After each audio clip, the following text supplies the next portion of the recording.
Maths एक ऐसा subject है जहाँ पे एक ऐसा टीचर मिलना जो आपको सही से बता पाए, ये ज़रूरी हो जाता है कि केवल सच में बच्चे का बैंड ऑफ माइंड नहीं है मैथ्स का। सही कह रहे हैं। हर कोई हर एक चीज़ के लिए नहीं बना हुआ। तो अगर तब मेरे पेरेंट्स मेरे को कहते तू केमिस्ट्री क्यों नहीं अच्छे से करता, और अच्छे से पढ़, और अच्छे से पढ़ते से हो जाएगी, तो शायद जो मैं मैथ्स कर पाया मैं वो भी ना कर पाता। कुछ बच्चे मैथ्स को आराम से कर लेते हैं और कुछ को बहुत मुश्किल लगता है, कुछ से होता ही नहीं है। जी बिल्कुल। हाँ। ये उल्टा भी हो सकता है, जो आज बहुत अच्छा था वो कल शायद फेल हो जाएगा, और जो आज शायद बहुत पीछे था कल शायद बहुत आगे आ जाएगा। I myself was very average in my school time at maths. मेरे स्कूल में मार्क्स आते थे 67 out of 100, 70 out of 100। Maths में बात कर रहा हूँ, वो भी स्कूल में। मैं उन पर भड़क जाता था, मतलब लिटरली मैंने मदर्स के साथ ऊंची टोन में बात की हुई है इस चीज़ को लेकर। सर ये तो मैंने पढ़ा दिया इसको, वरना इसके मार्क्स ही नहीं आने थे। ये तुमने मैक्सिमम बेड़ा गर्क किया बच्चे का। तो आप हमेशा बच्चे को एक परफेक्ट देखना चाहते हैं। Exactly. और कहीं पे जब बच्चे के मार्क्स अच्छे नहीं आते हैं तो आप पेरेंटिंग फेलियर की तरह Yes. उसे देखने लगते वो हैं। फेलियर बच्चों को। एक्सेप्ट करना सिखाना चाहिए। अच्छा। फेलियर से आपने जो सीखा उस पे फोकस करो, फेलियर पे मत करो। बहुत छोटी सी लर्निंग है। आपने उसको फेलियर फेस करने नहीं दिया, उसको पता ही नहीं है कि अगर ये ना करवाते तो मेरा क्या नुकसान था। आप क्या कर रहे हैं टेक्नोलॉजी को और आर्टिफिशियल इंटेलिजेंस को मैथ्स के सॉल्यूशंस में? Give them prompt, give me a detailed solution. आपको एक एक स्टेप डिटेल करके बता देगा। तुम किसी भी चीज को सस्टेनेबल वे में तब कर पाओगे अगर तुम उसको एंजॉय करते हो। मैथ फेयर को कैसे ओवरकम करना है, हर बच्चे के लिए चैलेंज, हर पेरेंट के लिए चैलेंज। तो नमस्कार दोस्तों, स्वागत है आपका पेरेंटिंग की पाठशाला में, जहाँ पर हम बनाते हैं पेरेंटिंग को फन एंड इजी, यानी कि स्ट्रेस कम और सपोर्ट ज़्यादा। और इस एपिसोड में हम बात करेंगे एक स्पेशल गेस्ट से, यानी कि अरविंद कालिया सर, जो अन अकेडमी के एकेडमिक डायरेक्टर भी हैं और 15 सालों से बच्चों को मैथ्स पढ़ा रहे हैं। आईआईटी क्रैक करने के साथ साथ उन्होंने कई लाखों बच्चों को आईआईटी क्रैक करने का मैथ के थ्रू कोड बताया है। और अरविंद कालिया सर अपने बच्चों में जाने जाते हैं अरविंद भाई के नाम से। यूट्यूब के थ्रू उनके कई मिलियन सब्सक्राइबर्स भी हैं। तो आइए बात करते हैं पेरेंटिंग की पाठशाला के इस एपिसोड में मैथ फेयर को क्रैक करने का कोड हम कैसे पाएं। मैथ्स का डर, यानी कि मैथ्स फोबिया, ये एक रियल फोबिया है जो कि पेरेंट्स, स्टूडेंट्स, टीचर्स और प्रिंसिपल को भी डरा देता है। सही कह रहे हैं। तो अरविंद सर, आज हमें बताइए कि ये मैथ्स फोबिया को लेके हमें क्या करना चाहिए। राइट मैम, पहली बात आपने ये तो बिल्कुल सही कहा कि मैथ से मैक्सिमम बच्चे, पेरेंट्स और टीचर सारे डरते हैं कि कैसे किया जाए इसको। एंड मुझे लगता है इसको 3 हिस्सों में तोड़कर मैं समझाता हूँ। सबसे पहली बात जो होती है वो है एक अच्छा टीचर, सेकंड होता है बच्चे का बैंड ऑफ माइंड, और तीसरा होता है सब्जेक्ट मैच्योरिटी। ये 3 चीज़ें अगर हम समझ जाते हैं देन मतलब almost everybody will be able to see कि कैसे मैथ्स को ठीक करना है। ओके, तो सबसे पहले बात करते हैं टीचर की। मैथ्स एक ऐसा सब्जेक्ट है जहाँ पे एक ऐसा टीचर मिलना जो आपको सही से बता पाए, ये ज़रूरी हो जाता है। सर क्या बाकी सब्जेक्ट ज़रूरी नहीं है? बाकी भी ज़रूरी हैं। साइंस हो गया, सोशल स्टडीज़ हो गए, आपके इंग्लिश हो गया, सारे इंपॉर्टेंट हैं। बट मैथ्स में आपका जो चीज़ें थोड़ी एब्स्ट्रैक्ट हो जाती हैं और वहाँ पे एप्टीट्यूड थोड़ा ज़्यादा रिक्वायर्ड होता है। ये सब्जेक्ट का नेचर है। नाउ वहाँ पे टीचर एक चीज़ को कैसे समझा रहा है, ये बहुत मैटर करता है। बीइंग माई सेल्फ टीचर, मैं एक ही चीज़ को ना ऐसे पढ़ा सकता हूँ कि बच्चा कहेगा सर समझ आ गया, मज़ा आ गया, बट उससे नहीं होगा घर जाकर। ठीक है, और मैं ऐसे भी पढ़ा सकता हूँ कि क्लास में उसका जोर लगेगा, सर क्या कर रहे हो, सर कैसे बता रहे हो, सर हाँ सर समझ तो आ रहा है, बट पर वो घर जाके करेगा, उससे सब हो जाएगा। राइट, तो ये टीचर मैथ्स में बहुत मैटर कर जाता है एक्चुअली, कि वो बच्चे से कैसे सोचवा रहा है और कैसे यूज़ करवा रहा है जो वो सिखाना चाह रहा है। सो यस, मैथ्स में teacher will matter lot, specially right from the age नहीं, क्लास की अगर बात करें, right from 7th 8th class, this is like high time. एक बच्चे को एक ऐसे टीचर का एक्सपोजर जो जानता हो कि मैथ्स आगे कैसा आने वाला है, उसमें किन स्किल्स की ज़रूरत पड़ने वाली है, वो बच्चे को एक एक्सपोजर दे दे कि तो कोई ऐसी चीज़ों की ज़रूरत पड़ेगी, तो मैथ्स को इस तरीके से पढ़ना शुरू कर दो, ये बहुत ज़रूरी हो जाता है। ये आपने भी देखा होगा कि जैसे आप टीचर रहे हैं, कभी कभी ऐसा होता है कि समय कम होता है और बच्चों को समझाना भी होता है, तो आपको as a teacher different method अपनाने पड़ते हैं कि मैं एक ही चीज़ को जहां मैंने 4 घंटे में पढ़ाया, आज ज़रूरत पड़ने पर मैं 1 घंटे में भी पढ़ा पा रहा हूँ। With experience you learn it, okay. But at the same time teacher का इंटेंट कितना था उस समय कि बच्चे को समझ भी आ जाए, ये कई बार वेरी कर जाता है। टीचर भी ह्यूमन बीइंग्स, राइट? तो सॉरी, टीचर भी ह्यूमन बीइंग्स, राइट? तो ये हो जाता है। तो वो एक ज़रूरत है, एक अच्छा टीचर विद हाई इंटेंट, जिसे आगे क्या ज़रूरत पड़ने वाली मैथ्स में ये पता हो। सेकंड आता है बैंड ऑफ माइंड, बच्चे का band of mind. Most of time ये समझना पेरेंट्स पता नहीं कोई गवारा ही नहीं करते कि केवल सच में बच्चे का बैंड ऑफ माइंड नहीं है मैथ्स का। सही कह रहे हैं। हर कोई हर एक चीज़ के लिए नहीं बना हुआ। जैसे मेरे को अपने टाइम पे याद है कि मेरे को केमिस्ट्री नहीं आती थी, राइट? तो अगर तब मेरे पेरेंट्स मेरे को कहते तू केमिस्ट्री क्यों नहीं अच्छे से करता, और अच्छे से पढ़, और अच्छे से पढ़ते से हो जाएगी, तो शायद जो मैं मैथ्स कर पाया मैं वो भी ना कर पाता, राइट? तो नहीं था मेरा band of mind. My parents accepted it कि ओके तुम्हारा केमिस्ट्री में बैंड ऑफ माइंड नहीं है, मैथ्स अच्छा करते हो, फिजिक्स अच्छा करते हो, चलो एक काम करो, मैथ्स फिजिक्स को और अच्छे से करो, केमिस्ट्री को बेयर मिनिमम करके रखो, एटलीस्ट यार कुछ तो कर लो। तो वहाँ पे पेरेंट्स का ये अंडरस्टैंडिंग बहुत इंपॉर्टेंट है। सेम वे हो सकता है मेरा मैथ्स अच्छा ना होता, मेरे को समझ ही नहीं आता मैथ्स, बट मेरे को केमिस्ट्री बहुत अच्छी समझ आती है। तो वहाँ पे अगर मेरे को नेसेसरीली पुश करता रहेगा तो 10 यूनिट टाइम में से मैं 8 यूनिट टाइम मैथ्स को देता अंडर प्रेशर, और उस पर आउटपुट ना आती, और बचे हुए 2 में जो मैं अच्छा कर सकता था मैं वो भी नहीं कर पाऊंगा अब, राइट? तो ये समझना बहुत जरूरी कि बच्चे का बैंड ऑफ माइंड भी आपको देखना चाहिए। Not everybody can do everything. और जो लास्ट आती बात सबसे important, that is mental maturity. जो आपकी स्कूलिंग है, देन आगे आपकी कोचिंग्स आ जाते हैं, कॉलेज आ जाते हैं, राइट?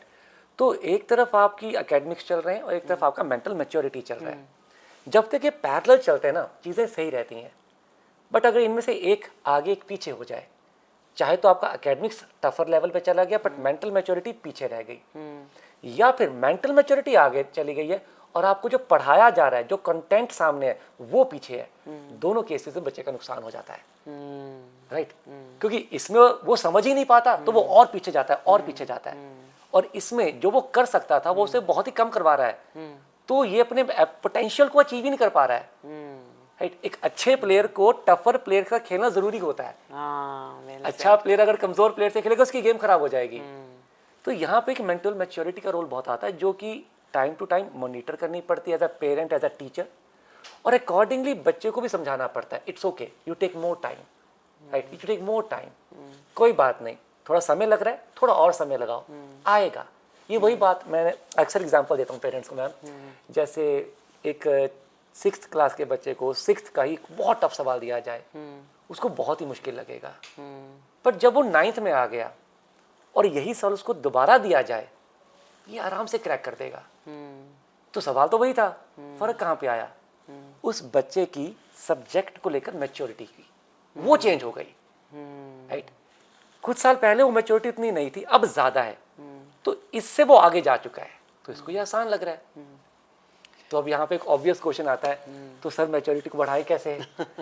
ऑब्वियस ही बात है। हाँ, मैच्योरिटी को बढ़ाना, और बढ़ाना कैसे, उसके लिए क्या आदतें होनी चाहिए, वो तो सवाल उठ के आता ही है। लेकिन एक सवाल मेरे दिमाग में जो हो रहा है, और कुछ बच्चे मैथ आसानी से कर लेते हैं, तो यानी कि उनके ब्रेन की मेंटल मैच्योरिटी फर्क होती है। यस। तो ये difference in the speed of brain development भी कुछ शायद बिल्कुल कंट्रीब्यूट करता होगा। ये बिल्कुल सही कह रहे हो मैम आप जी। बड़ा इंटरेस्टिंग टॉपिक छेड़ा आपने अभी। कुछ बच्चे मैथ्स को आराम से कर लेते हैं और कुछ को बहुत मुश्किल लगता है, कुछ से होता ही नहीं है। जी बिल्कुल। But it is not at all necessary कि आज जिससे मैथ नहीं हो रहा है, जिसे टफ लग रहा है, वो ऐसा ही रहने वाला है। अच्छा। या फिर जिसको आज बहुत आसान लग रहा है वो कल मैथ्स में टॉपर ही बनेगा, बिल्कुल नेसेसरी नहीं है। ये उल्टा भी हो सकता है, जो आज बहुत अच्छा था वो कल शायद फेल हो जाएगा, और जो आज शायद बहुत पीछे था कल शायद बहुत आगे आ जाएगा। रीजन बीइंग आपका दिमाग विद टाइम डेवलप हो रहा है। जरा आप अपनी कुछ यादों में जाओ, मोस्ट लाइकली ऐसी कुछ चीजें होंगी जो बचपन में शायद आपको लगती होंगी यार ये मुश्किल है, I am not so good at it, but after a while, after few years you realized कि वो शायद आपकी स्ट्रेंथ थी एक टाइम पे आकर, ऐसे कुछ सब्जेक्ट रहे होंगे या कोई बिहेवियर रहा होगा या कुछ आपकी आदतें हो सकती हैं, यार ये मुझसे नहीं होता, वो कुछ टाइम आपको लगेगा यार ये मैं आराम से कर पाती हूँ, right. Simple can be like as simple as मुझे बहुत गुस्सा आता है, और आफ्टर 5 years हो सकता है कि आप ही प्रीच कर रहे हो कि हाउ टू स्टे काम, तो ऑब्वियस ही बात है चीजें चेंज होती हैं आपकी डेवलपमेंट के साथ, सब्जेक्ट के साथ बिल्कुल सेम है, right. I myself was very average in my school time at maths, अच्छा, वेरी एवरेज, विश्वास नहीं होता। विश्वास नहीं होगा, मतलब मैं आपको नंबर बताऊं तो मेरे स्कूल में मार्क्स आते थे 67 out of 100, 70 out of 100, maths में बात कर रहा हूँ, वो भी स्कूल में जहाँ बच्चे नॉर्मली जो पढ़ते हैं वो 90 ले लेते हैं, राइट। पेरेंट्स भी कहते हैं 90 से नीचे कैसे आ गए, राइट। तो और आज मेरी वो स्ट्रेंथ है मैथ्स, अच्छा, राइट। सो कहीं तो वो स्विच ऑन हुआ, किसी ने किया या खुद हुआ मुझे नहीं पता, शायद पेरेंट्स का कंट्रीब्यूशन, शायद किसी अच्छे टीचर का कंट्रीब्यूशन, शायद एक नेचुरल हो गया, बट वो हुआ। जरूरी क्या था, my parents give me time, अच्छा, दे टोल्ड मी तुम कोशिश करो, हो जाएगा, नहीं भी होगा तो टेंशन नहीं है, दुखी नहीं होना। सो मैं करता गया, धीरे धीरे धीरे धीरे एक टाइम आया कि वो मैच्योरिटी आ गई, चीजें दिखनी शुरू हो गई, अच्छा, सवाल होने शुरू हो गए, और वही चीज मेरी स्ट्रेंथ बन गई। तो वो स्टेप्स क्या हैं, अगर आज मैं बताना चाहूँ, अगर मैं रिकॉल करूँ कि मेरी मैच्योरिटी मैथ्स में कैसे डेवलप हुई थी, certainly first step I got a good teacher अच्छा, at some age who told me कि पढ़ाई का मतलब क्या होता है, पहली बात पढ़ाई का मतलब क्या होता है, राइट। जहाँ मुझे एक सीरियसनेस आई पढ़ाई को लेकर। सेकंड स्टेप जो हम पहले डिस्कशन कर रहे थे, हमारी बात आई थी रिगर को लेके, राइट। कर करके ही आता है, ये बहुत आम बहुत अंडररेटेड वैल्यू लगती है कि करत करत अभ्यास ना, वो मैं भी यही सोच रही एग्जैक्टली, थी। बट ये बहुत वैल्यूड है। आप जब एक सवाल को एक बार करते हैं आपकी फेमिलियरिटी बनती है उसके साथ, सही कह रहे हैं। आप हफ्ते बाद उसको दोबारा करते हैं, आपको लगता है कि मुझे कुछ कुछ स्टेप्स तो याद हैं, चलो पहुंच जाऊंगा आंसर तक। आप उसको थर्ड टाइम करते हैं, आप उसको एक फ्लो में खत्म कर देते हैं। जब चौथी बार आते हैं आपको लगता है ओ यार इसको ऐसे ही करते हैं, ओ यार देखना यहाँ पे ये होगा, इसको ये पुट कर देंगे बन जाएगा। ये चीज पहली बार में नहीं आई, चौथी बार में आई, राइट। तो वो रिगर चाहिए होता है। So slowly I develop that thing. Okay, I might not be a student जिसको पहली बार में सब आ गया, but yes I am surely a student जिसको चौथी बार में ये बहुत ही बेकार लगता है, इतना आसान लगता है कि मेरे को लगता है मैं देख के कर दूंगा। अच्छा, तो आई डेवलप दैट, ओके मैं 3 बार कर लूंगा यार, राइट, क्योंकि मेरे को अच्छा लग रहा था करके और मेरे को अचीवमेंट फील होता था। यार हफ्ता पहले मैं रो रहा था, आज मेरे को कितना अच्छा लग रहा है, हो रहा है मुझसे आराम से। तो ये मैथ्स में एक चीज़ और मैंने एक्सपीरियंस की है कि मैथ्स में दो चीज़ें होती हैं, एक होती है कॉन्सेप्ट क्लैरिटी और एक होती है एक्यूरेसी। Yes. अब कुछ बच्चों को कॉन्सेप्ट क्लैरिटी तो होती है लेकिन एक्यूरेसी के बारे में वो नहीं जानते। यस, तो लेकिन जो हमारा एजुकेशन सिस्टम है, जो हमारे असेसमेंट्स हैं, वो दोनों चीज़ें मांगती है। तो आना भी चाहिए, हाँ, और कैलकुलेशन भी ठीक होनी चाहिए, ठीक होनी चाहिए। तो जो बच्चों की कॉन्सेप्ट क्लैरिटी अच्छी है उनको एक सेंस ऑफ अचीवमेंट फील करवाना बहुत ज़रूरी है। Yes. क्योंकि वो रिगर के साथ वो धीरे धीरे एक्यूरेसी तक तो पहुंच जाएंगे। यस। तो इस तरह की बातों को हम पेरेंट्स को या टीचर्स को किस तरह से समझा सकते हैं? देखो ये ना बच्चे को समझाने की जरूरत होती है एक्चुअली। अच्छा। जब बच्चे को कंसेप्ट चमक जाता है ना, उसके अंदर एक ऑब्वियस सा ओवर कॉन्फिडेंस आता है, ये बहुत नेचुरल है ना। मैंने किया, मेरे को समझ आ गया और मुझे आता है यार, ये तो बहुत आसान है, राइट। तो आपको ये नीड कम फील होती कि मैं इसको सॉल्व करके आंसर तक लेके जाऊं। ये सवाल है सर मुझे पता है इसे ऐसे करते हैं, गुड, वेरी गुड, आपको पता है, जरा करो। 10 में से 6 to 7 टाइम आप कोई ना कोई कैलकुलेशन मिस्टेक कर देंगे, बिल्कुल, या फिर आप बीच में अटक जाएंगे। आपको आता होगा पर आपसे होगा नहीं। रीजन बीइंग आपने कभी अपने दिमाग की ट्यूनिंग नहीं की आंसर तक जाने की। होता क्या कि कंसेप्ट एक चीज है, solving a question till answer एक अनदर चीज है। Okay, it's not just about mayor calculation, it's about the confidence which you get, the right confidence which you get when you match your answer.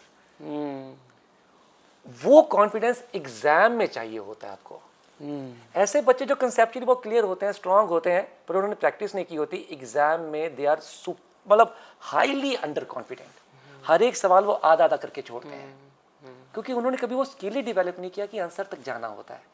तो वो ना छोटे छोटे void रह जाते हैं उनकी सॉल्विंग में, वो वॉइड फिल ही नहीं हो पाते। कहीं पे वो कैलकुलेशन का वॉइड था, राइट, कहीं पे वो एक मल्टीपल कंसेप्ट क्वेश्चन था और बीच में एक ऐसी चीज लगनी थी जो आपने सॉल्व नहीं की थी, इस करके पता नहीं थी। मतलब कि मैथ्स को समझना एक पूरी प्रोसेस है। प्रोसेस है। मतलब अगर हम लर्निंग जर्नी की बात करें तो लर्निंग भी एक प्रोसेस होती है। Yes. तो मैथ को समझना एक प्रोसेस है और वो पूरी प्रोसेस को हमें फॉलो करना ही पड़ेगा। और उसके लिए जिससे हम रिगर की हमने पहले भी बात Yes. की थी, और रिगर निकल कर उसका आता है। कोई सब्स्टिट्यूट तो नहीं है। एक हैबिट जो है मैथ्स को पक्का करने के लिए वो है रिगर, रिगर। जो स्कूल में तो हो नहीं सकता। हाँ, मुश्किल होता है क्योंकि थोड़े टाइम कॉन्स्ट्रेंट्स भी रहते हैं, जी। आपको सब पढ़ना भी है, जी। तो वो घर पे ही आके होता है।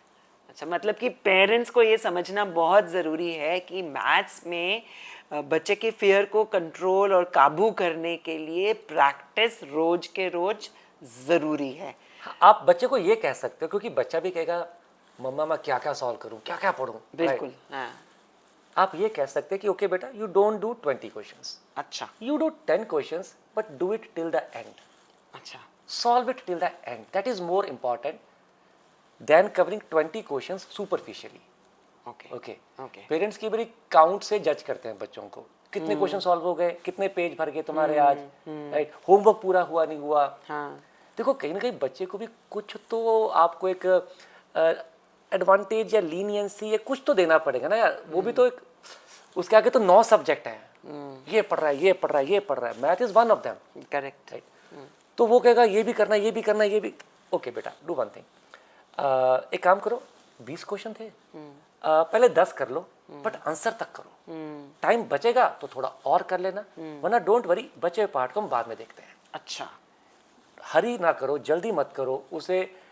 मैं बताता हूँ एक ना पेरेंट्स की बड़ी कॉमन हैबिट होती है, मेरे को बहुत गुस्सा आता है उस पर। मतलब मैं किसी पेरेंट्स से मिलता हूँ, अब तो चलो ऑनलाइन में आ गए, पहले मैं ऑफलाइन में था, स्पेशली पता नहीं मदर्स का तो बहुत देखा है मैंने। अच्छा। मैं उन पर भड़क जाता था, मतलब लिटरली मैंने मदर्स के साथ ऊंची टोन में बात की हुई है इस चीज़ को लेकर। मदर्स का एक डायलॉग मैंने बहुत सुना, sama पता नहीं फादर से कम सुना है मैंने, अच्छा। क्योंकि शायद नॉर्मली मदर ज़्यादा इन्वॉल्व होती है बच्चों की पढ़ाइयों में। सर ये तो मैंने पढ़ा दिया इसको, वरना इसके मार्क्स ही नहीं आने थे। ओके। ये तुमने मैक्सिमम बेड़ा गर्क किया बच्चे का। अच्छा। नंबर 1, आपने उनका कॉन्फिडेंस उठने नहीं दिया। बिल्कुल। वो आज भी सोच रहा है कि ये तो इनकी देन से हुआ है, मैंने नहीं किया, राइट। दूसरा, आपने उसको फेलियर फेस करने नहीं दिया, उसको पता ही नहीं है कि अगर ये ना करवाते तो मेरा क्या नुकसान था। तीसरा, आपने उसकी जो हैबिट बनानी थी सेल्फ मोटिवेशन की, सेल्फली आगे चढ़ने की, खुद किया, अचीव किया, एक पॉजिटिव फीलिंग लिया, उसे फिर री एनकरेजमेंट मिला, फिर से कुछ किया, फिर अचीव किया, वो बनने ही नहीं दिया। आप कब तक करवा लोगे बच्चे को? मतलब आपने लर्निंग जर्नी में एक ब्रेक लगा दी, खराब कर मतलब दिया सारा। अपनी लर्निंग जर्नी को तो आपने बढ़ा लिया, लेकिन बच्चे की लर्निंग जर्नी में आपने एक बुरे हाथ से ब्रेक लगा दी, उसका डेवलपमेंट ही रोक दिया। हाँ बिल्कुल। एज अ पेरेंट आप उसको एनकरेज कर सकते हो, बिल्कुल। राइट। हो सकता है शायद वो ज्यादा कुछ टफ केस हो, बच्चे भी बहुत टफ होते हैं आजकल, मैं मना नहीं करता, क्योंकि बहुत चीजें अराउंड उनके भी हैं, उनकी भी। I don't know whether should I से दे आर एट फॉल्ट और नॉट। हमारे टाइम पे कंपैरेटिवली इजियर था, थोड़ी कम चीजें थी अराउंड, हमारे लिए टाइम पास सिर्फ खेलना होता था। आज के डेट में टाइम पास के लिए बहुत चीजें हैं, राइट। तो बच्चों के लिए इट इज एक्चुअली टफ। तो एज अ पेरेंट मेरे को लगता है कि थोड़ा समझना चाहिए कि टफ है, ओके, बट अब मैं इसको कैसे रियलाइज कैसे करवाऊं? डोंट वरी, एक बार कम मार्क्स आने दो, let him feel that thing कि बुरा तो लगता है, तुम्हारे साथ के लोग आगे निकले, बिल्कुल है ना। क्लास में तुम जवाब देते थे, वो नहीं देता था, बट आज उसके नंबर ज्यादा तुम्हारे नहीं आए, कुछ तो कमी है। Try to identify, so try to encourage him, help him take out the learnings और पॉइंट्स आउट ऑफ फेलियर। मतलब दर्द होने दो एक बार उसको पता लगने दो ना कि दर्द होता है उस चीज का, एंड उसको हेल्प करो वहां से लर्निंग लेने में। फोकस फेलियर पे नहीं होना चाहिए, बट फेलियर से जो लर्निंग लेनी थी वो सिखाओ। देखो बच्चा फेल होगा, सही बात है। अच्छा ना मेरे सामने हो जाए, मैं पेरेंट बैठा हूँ, मैं एटलीस्ट बता दूंगा कि यहाँ पे ये सीख सकते थे। बिल्कुल सही। वरना कल वो बाहर निकलेगा, वहां उसको बताने वाला भी कोई नहीं होगा शायद।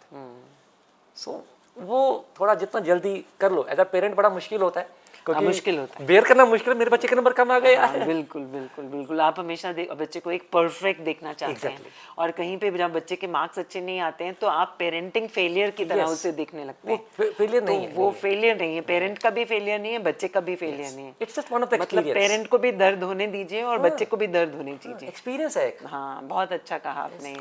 तो रिगर के साथ साथ वो एक फेलियर और इम्प्रूवमेंट की जर्नी को फॉलो करने देना चाहिए फेलियर बच्चों एक्सेप्ट को। करना सिखाना चाहिए। अच्छा, फेलियर से आपने जो सीखा उस पे फोकस करो, फेलियर पे मत करो। बहुत छोटी सी लर्निंग है, पर बट लाइफ में ये इम्प्लीमेंट करनी बड़ी जरूरी है। ये तो एक्सपीरियंस से ही आती है। यस। और मैं बता रहा हूँ, छोटी एज में आसान होता है। हाँ, छोटी एज में फेलियर भी छोटे हैं, हाँ हाँ। बड़ी एज में फेलियर भी बड़े होंगे।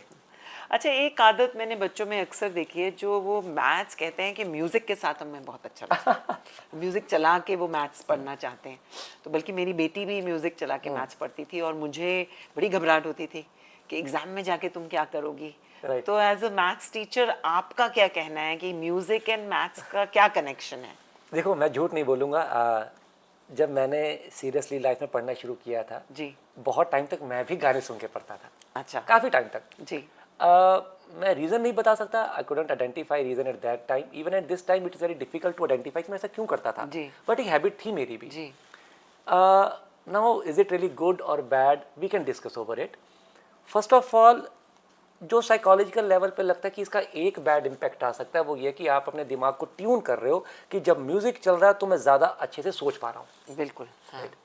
बट आप जब एग्जाम में जाओगे वहाँ म्यूजिक नहीं होगा, तो चांसेस आर देयर कि शायद आपका ब्रेन फुल एफिशिएंसी पे काम ना करे। बिल्कुल। This can be one psychological angle to interpret this situation. Correct. हाँ। बट सेकंड सिचुएशन इज, चाहे मैं गाने लगा के कर रहा हूँ, चाहे मैं बिना गानों के कर रहा हूँ, कर तो मैं ही रहा हूँ, सोच तो मैं ही रहा हूँ। ठीक है। एग्जाम में भी सोचना तो मैं नहीं है। अगर अब सोच रहा हूँ, अब कर रहा हूँ, तो एग्जाम में भी कर ही दूंगा। अच्छा। तो मेरे को लगता है कि इसका कोई बहुत ड्रास्टिक इम्पैक्ट नहीं आएगा। थोड़ा बहुत हो सकता है कि आपका ब्रेन शायद 100 नहीं 90 एफिशिएंसी पे काम करे, अच्छा। क्योंकि उसको सेम एनवायरनमेंट नहीं मिल रहा। That's all. वो तो ना एनवायरनमेंट, जैसे बहुत, ये तो बहुत ही कॉमन सा फैक्ट है कि साइकोलॉजी में कॉमन एनवायरनमेंट से आपको एक कह लो कि अडेप्टेशन हो जाता है। आप जुड़ जाते हो, उससे जुड़ जाते हो, राइट। आप उस एनवायरनमेंट में जाओगे, एनवायरनमेंट में आपको वैसा ही फील आएगा, आपका मूड वैसा ही बन जाएगा। ये होता है। यहाँ तक कि आपके बैठने की जगह फिक्स होती है। आप घर आओगे, आप एक ही जगह बैठते हो, वहां पे आके आपका एक सेट ऑफ माइंड बनता है। आप इंटेंशनली नहीं करते, वो होता है। तो आप किसी और जगह बैठोगे तो कुछ देर के लिए आप अनकंफर्टेबल रहोगे, बट ये नहीं कि बैठ ही नहीं पाओगे, राइट। तो अब मुझे लगता है यहाँ पे भी सिमिलर सिचुएशन है। थोड़ा सा टाइम लग जाएगा, एग्जाम में शायद 100 का 90 एफिशिएंसी आएगा, but may be bye pushing a bit more आप सिमिलर बिहेव कर लो। तो मतलब इंडिविजुअल बच्चे पे छोड़ दिया जाए कि वो कैसे करना चाहते हैं। हाँ, उनकी जर्नी है, उनको खुद ही, मतलब कोई हम अपने प्री कंसीव नोशन, मतलब जो हमने सोचा हुआ है, क्योंकि हम वैसे ही घबराए हुए हैं मैथ्स से पेरेंट्स। आप तो उनको वो शेयर कर सोचते हैं, वो सकते हो। मतलब इतना डरे हुए हैं कि लगता है भाई म्यूजिक मत करो, एग्जाम में क्या हो जाएगा। हम पहले ही बच्चे के दिमाग में डर डाल, लर्निंग नहीं खराब, ऐसा नहीं करना चाहिए। लर्निंग नहीं खराब होगी, लर्निंग खराब नहीं होगी। हाँ, थोड़ा एफिशिएंसी का होता है, बट मेरे ख्याल से वो इतना इम्पैक्ट नहीं क्रिएट करेगा। लर्निंग डिस्टर्ब नहीं होती। अच्छा। ये तो कॉमन थिंग। अरे आप म्यूजिक की बात करते हो, मेरे हिसाब से तो बहुत कॉमनली अंडरस्टैंड किया जा सकता है कि ब्रेन की कैपेसिटी ऐसी है कि आप उसको किसी भी चीज़ के लिए ट्रेन कर सकते हो। सही कह रहे हैं। ब्रेन की कैपेसिटी बहुत है। मतलब आपने वो टैलेंट वाले शो देखे होंगे, एक चीज़, दूसरी चीज़, तीसरी चीज़, 10 चीज़ों के ऊपर इंसान खड़ा है और बैलेंस बना के खड़ा है, जो कि एट फर्स्ट ग्लांस इम्पॉसिबल लगता है। ये कैसे हो गया?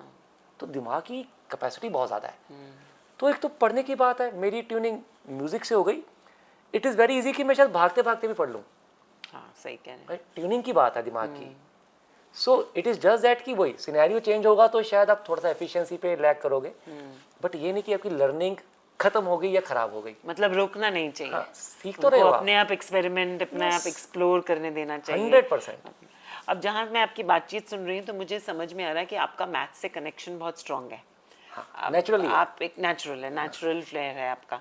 तो क्या आपकी टीचर की लाइफ में कोई ऐसा एपिसोड आया जहाँ पर आपने बच्चों को एक बहुत ही बेसिक लेवल से ट्रांसफॉर्म कर दी उसकी लाइफ, और अचानक आपको, मतलब कोई रियल लाइफ एक्सपीरियंस या मुझे शेयर कीजिए, क्योंकि एक टीचर से अपने बच्चों की कहानियाँ सुनना हमें बहुत पसंद है।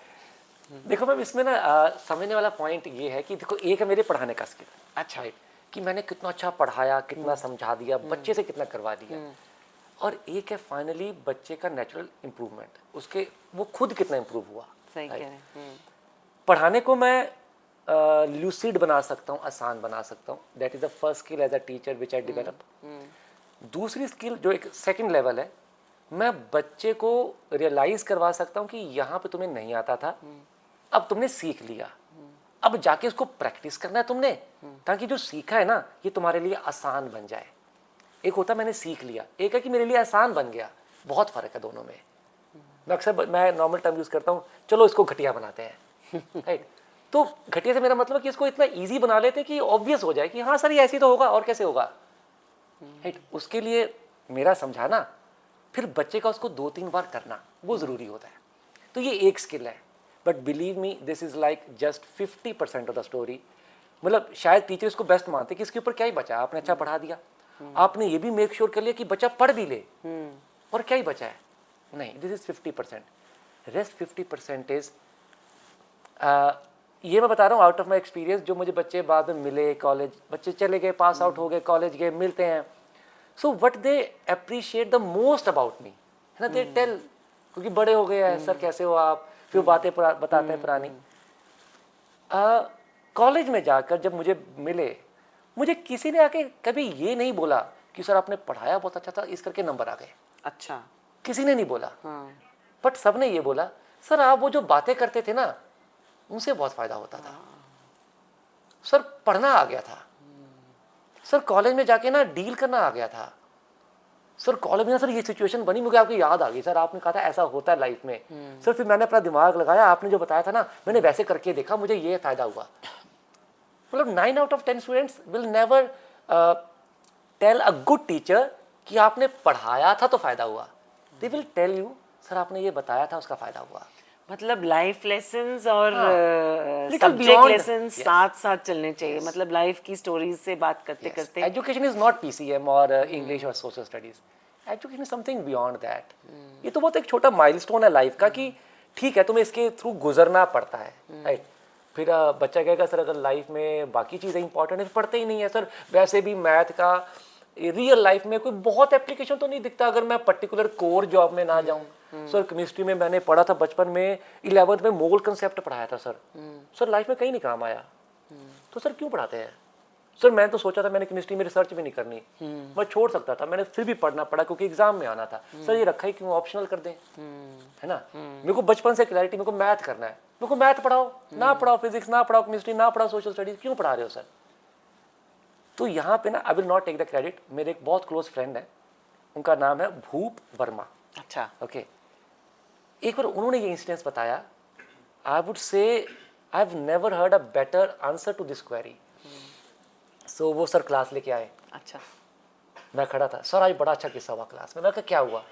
सर एक वो केमिस्ट्री के टीचर थे, सर क्लास में बच्चे ने पूछा सर ये मोल कॉन्सेप्ट क्यों पढ़ा रहे हो, लाइफ में काम तो मेरे कहीं आना नहीं है, ये नंबर ये फलाना ढिकाना। तो टीचर ने पता क्या जवाब दिया, कहता नो डाउट ये जो पढ़ा रहा हूँ ये नहीं है काम आएगा डायरेक्टली, बट इसे पढ़ते वक्त जो तुम्हारे दिमाग में प्रेशर आ रहा है उससे एक एप्टीट्यूड डेवलप हो रहा है, जो तुम सॉल्विंग स्किल सीख रहे हो वो बहुत काम आनी है। Beautiful, very nice. मैंने कहा यार सही बात है, एक्चुअल यूज तो यही है।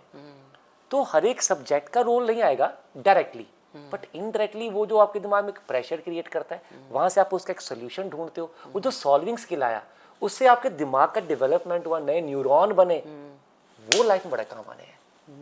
So it is necessary to do all these things. This is how learning is related to development of Exactly. neurons. Brain development और learning का connection आपने है। बड़ा सुंदर समझा दिया। तो इन चीज़ों के बारे में आप बच्चों से भी बात करते हैं या मैं बहुत करता हूँ, मेरे को तो मजा ही इसमें आता है बच्चों से तो बात करने में। yes. तो नहीं, मैथ का रिगर बनाने के लिए बच्चों को क्या टिप्स दी जा सकती है, मतलब किस तरह से मोटिवेट किया Just जाए? tell them the importance. मैं उनको कभी फोर्स नहीं करता कि ये करना है। अच्छा, I tell them the importance of doing it. I tell them you do it 3 times. 4th time मैं क्लास में क्वेश्चन पूछूंगा और टफेस्ट क्वेश्चन को तुम में से 5 बंदे जिन्होंने ये अच्छे से रिगर लिया होगा वो उसको बोलेंगे घटिया, और बाकी 5 बच्चे जिन्होंने सुस्ती खिला दी होगी, लैक ऑफ मोटिवेशन, सर क्या करना है सर नींद आ गई थी, वो कहेंगे सर तो बहुत ही टफ क्वेश्चन है, अब तुम देख लो तुम्हें किस साइड पे आना है। अच्छा, मतलब ऐसे आप मुद्दे लेके आते हो क्लास हाँ। में जहाँ पर उनके दिमाग में Yes. अपने आप क्लासिफिकेशन हो अपने जाती आप है आए, because they कि need to रिगर्स के बारे में हाँ। बात करते हो आप यस हमें वी अचानक। नीड टू अंडरस्टैंड कि करना उसी ने है और मैं उसके सिर पे बैठ के नहीं करा सकता और एक एज के बाद तो बिल्कुल ही नहीं करा सकता। छोटी एज में फिर भी मैं गुस्से से करवा लूंगा as a parent no, but एक टाइम के बाद नहीं करवा पाऊंगा। तो जब तक उसके अंदर नहीं आएगा कि मैंने करना है, क्योंकि इसे करने से एक अचीवमेंट मिलेगी और उस अचीवमेंट को मैं एंजॉय करने वाला हूँ, तो फिर वो खुद कर लेता है काफी बार कर लेते हैं। आपके बात करने का तरीका भी इस तरह से है, एक टीचर को स्माइल, जैसे आपके चेहरे पे मैं जो स्माइल देख रही हूँ, तो आइए उसके बारे में बात करते हैं। मैथ्स टीचर के चेहरे पे इतनी स्माइल देखना एक अनयूजुअल होता है, क्योंकि मैथ्स टीचर्स थोड़े तरह से जजमेंटल होते हैं। जिन बच्चों के मैंने देखा है, मेरा Actually, मेरे को- एक्सपीरियंस है, थोड़े से खुद भी थोड़ा स्ट्रेस में रहते हैं। एक्चुअली मेरे को लगता है उसमें ना टीचर भी थोड़े इम्पेशेंट हो जाते हैं, बहुत शॉर्ट टर्म गेन देखते हैं। अच्छा अब जैसे मुझे इतने साल पढ़ाते हुए हो गए जी, मैंने- 15 साल। हाँ 15 साल हो 15 गए एग्जैक्टली जी। तो मैंने बहुत सारे ऐसे बच्चे जिनको सो कॉल्ड नालायक कहा जाता है, राइट, सो कॉल्ड कह रहा क्योंकि मेरे लिए नहीं थे नालायक वो, उनमें से बहुत सारे बच्चे लाइफ में बहुत ही अच्छा कर रहे हैं। और मैंने ऐसे बच्चे भी देखे जो कि बहुत अच्छे खासे शार्प थे बट आज एवरेज कर रहे हैं। दूसरे केसेस भी हैं जो नहीं पढ़ते थे अच्छा नहीं कर रहे, पढ़ते थे अच्छा कर रहे, ये केसेस भी हैं, बट उल्टे केस भी बहुत सारे हैं। तो सर्टेनली मैं आज इसके ऊपर ठप्पा नहीं लगा सकता कि अगर आज ये अच्छा परफॉर्म नहीं किया तो ये खराब ही करेगा, तो मुझे इसे गुस्सा करके कुछ भी करके पढ़ाना ही है, कर कर तू यही कर। नहीं, मुझे इसको थोड़ी इंपॉर्टेंस बतानी है कि इस चीज़ की इंपॉर्टेंस क्या है। शायद आज नहीं, शायद साल बाद नहीं, शायद 2 साल बाद इसकी बत्ती जलेगी और जब जलेगी तब ये कर लेगा।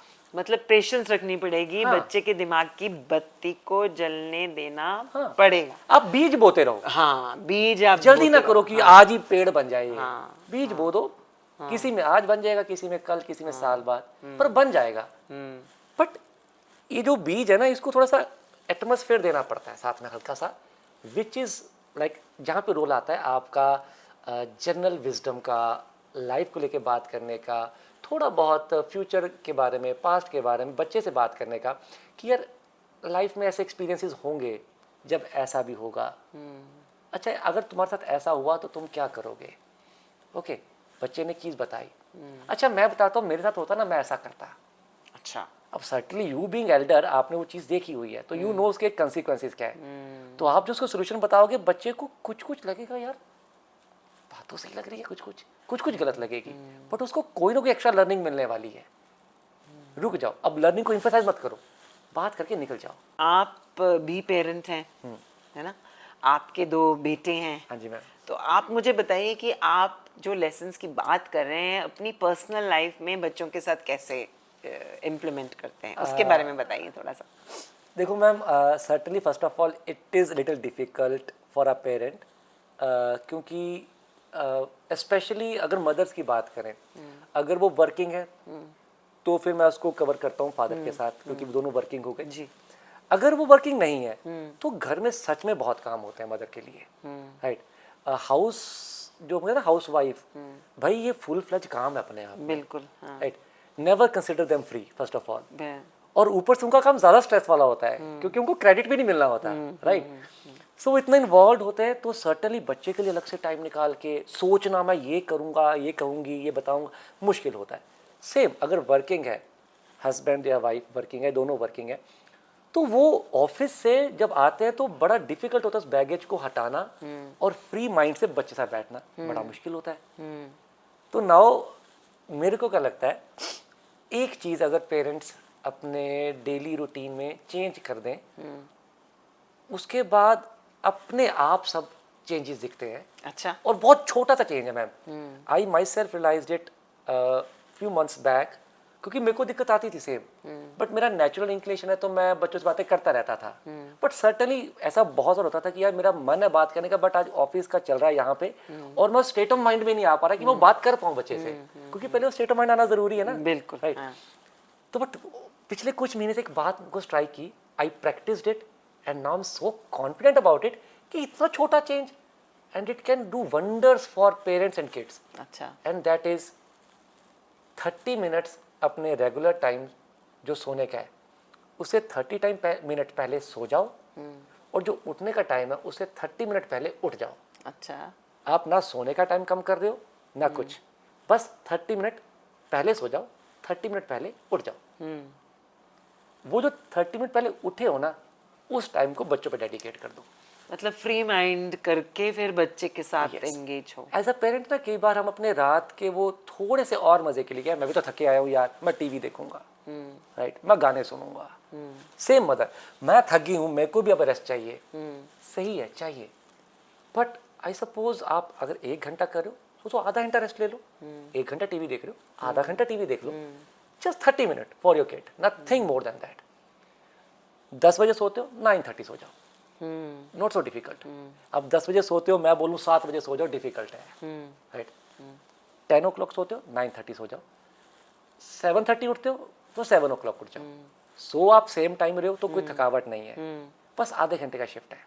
पर वो जो सुबह के 30 मिनट आपको मिले ना, वो बच्चों को डेडिकेट कर दो। चाहे तो टाइम स्पेंड कर लो, चाहे तो सोच लो बच्चों के बारे में, अच्छा, और कुछ मतलब चाहिए ही नहीं। फ्री माइंड से 30 मिनट्स अ डे बहुत ज्यादा है। कॉन्शियस हो जाओ, माइंडफुल हो जाओ, अपने रूटीन में half an hour fix factor in करो, और वो हाफ एन आवर आप कहते हैं और निकालने का कि तरीका, सुबह का टाइम निकालने का तरीका भी ये आपने है। सोल्यूशन और भी कोई दिया। तरीका ही नहीं है, आप निकाल ही और नहीं कोई- सकते। हाँ, आप ये बताओ, तो- आप पेरेंट्स से मिलते हो, कैसे निकालेगा टाइम? कोई नहीं निकाल पाता।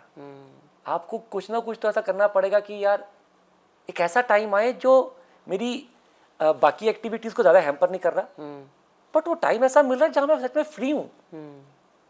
और उस सुबह से अच्छा कोई टाइम नहीं होता इससे अच्छा, राइट। प्रोवाइडेड आप आधा घंटा पहले उठ जाओ तो उसी लिए कहा मैंने 30 मिनट जल्दी सोना है आपको। हाँ। इतना कष्ट दे दो अपने आप को, थोड़ा सा मजा अपना जो है वो कंप्रोमाइज कर लो। मतलब थोड़ी सी अपनी आदतों को बदलने की कोशिश बहुत थोड़ा करो, सा। एंड हाफ एन आवर 30 में। मिनट मोर देन सफिशिएंट है। हाँ, यू राइट। वैसे देखा जाए तो अगर हम फ्री माइंड से हाफ एन आवर दें सुबह का टाइम, बहुत ज्यादा है। बहुत होता है। लेकिन बच्चों को भी फिर जल्दी सुलाना पड़ेगा, इसका मतलब ये हो गया। देखो वो तो एक शेड्यूल आपको बनाना पड़ेगा। हाँ। और मेरे को लगता है 30 मिनट कोई इतना बड़ा डेल्टा नहीं है। हाँ जी। जो लोग 11 बजे सोते हैं 10:30 सो सकते हैं, हाँ, है ना।